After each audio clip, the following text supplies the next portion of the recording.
আজকে আমি রান্না করব ডিম আলু দিয়ে ভেন্ডি ভাজি। আমার নিজস্ব রেসিপি।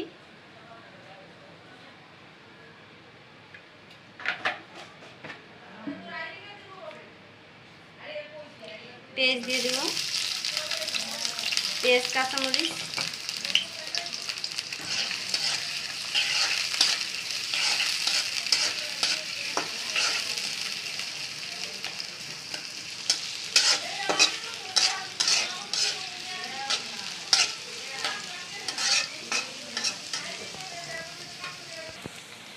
পেঁয়াজটা হালকা ভাজা হয়ে গেছে। এখন একটু রসুন কুচি দিয়ে দেব হালকা পরিমাণে। যেহেতু ডিম দিব এর জন্য রসুন কম দিলাম। ডিম না দিলে রসুন আর একটু বেশি দিবেন।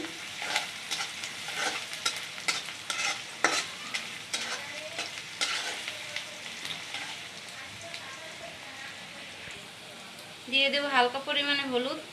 পেঁয়াজটা ভাজা হয় না, যদিও আমি আলু দিয়ে পেঁয়াজটা আর একটু ভাজবো। হলুদটা দিয়ে দিলাম। পরিমাণ মতো লবণ দিয়ে দেব।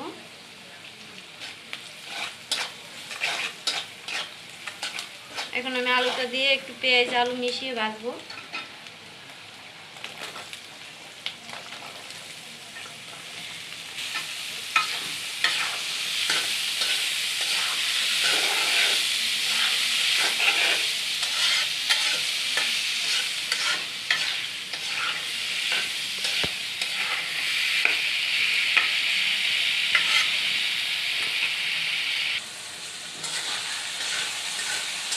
ভালো করে আলুটা ভেজে নেব, কারণ ভেন্ডি সিদ্ধ হতে সময় লাগে না, আলুটা সিদ্ধ হতে একটু সময় লাগে।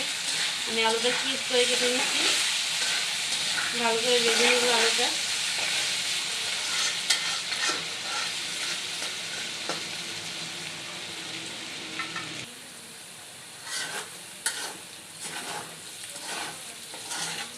আলুটা আমার ভাজা হয়ে গেছে।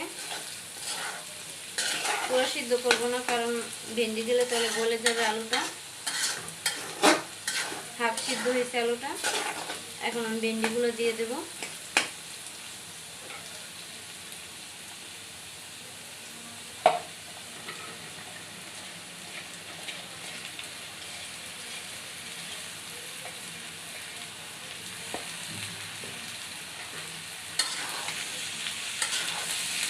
ভেন্ডি ভাজি নাড়ার উপরে রাখতে হয়, নাহলে সবুজটা চলে যায়। আর ভেন্ডি ভাজি সবুজ চলে গেলে ভালো লাগে না। সবুজ সবুজ রান্না করবেন, খেতে ভালো লাগবে।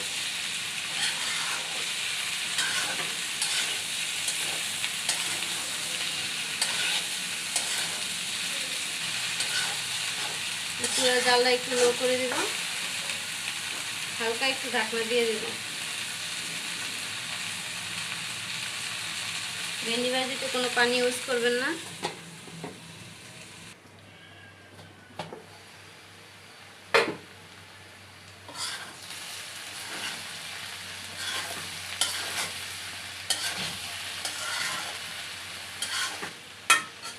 পাঁচ মিনিটের জন্য আবার ঢেকে দেব।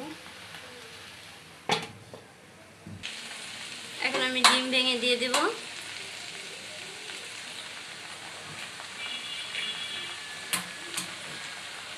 দুটো ডিম দিলাম। চাইলে আরো বেশিও দিতে পারেন, আবার কেউ চাইলে কমও দিতে পারেন।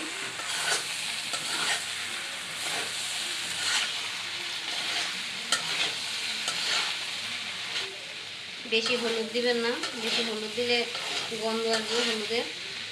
হালকা পরিমাণ হলুদ দিবেন। ভেন্ডিতে হলুদ না দিলেও চলে, কালারের জন্য। বেশি রসুন ইউজ করবেন না, ডিমে বেশি রসুন ইউজ করলে ভালো লাগে না।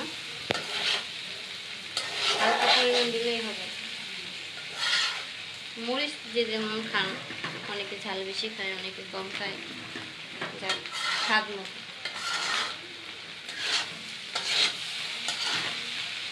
এভাবে ভাজি করে খাবেন।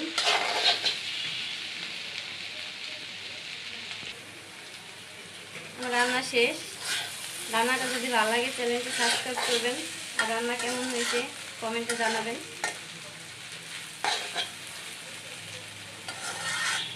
কমেন্ট কমেন্টে জানালে বুঝতে পারবো কেমন হয়েছে, ভালো হয়েছে না খারাপ হয়েছে। এটা আমার নিজস্ব রেসিপি, রান্না করে বাসায় খাবেন, ভালো লাগবে। সবসময় তো আর মাছ মাংস ভালো লাগে না। দেখুন সার্ভ করার পরে কত সুন্দর লাগছে। গরম ভাতের সাথে খাবেন, অনেক ভালো লাগবে।